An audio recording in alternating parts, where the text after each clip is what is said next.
नमस्कार प्रणाम सब गोटे के हम छी पूजा पाठक और हमर छोट सन ब्लॉग में वीडियो में अहाँ सब गोटे ये अभिनंदन भेटना करे छथिन बाजा नहीं दै छथिन। अच्छा हम एगो चीज पूछे लेलहुँ हैं, अहाँ सब गोटे कहबै त कमेंट में जे अपन मैथिली में दाई के की कहै छै।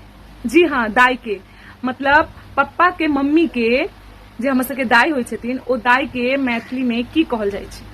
अहाँ सब जरूर कमेंट में लिखब, ठीक ने।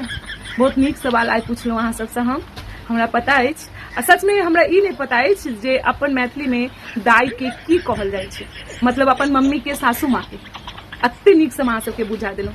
अहाँ सब जरूर कमेंट में कहब जे अपन मैथिली में दाई के की कहल जाइ छै, और बाबा के सेहो कहब जे अपन बाबाओ के की कहल जाइ छै मैथिली में, मतलब हमर पप्पा के पप्पा, हमर मम्मी के ससुर, हमर सबके बाबा, बाबा के मैथिली में की कहल जाइ छै।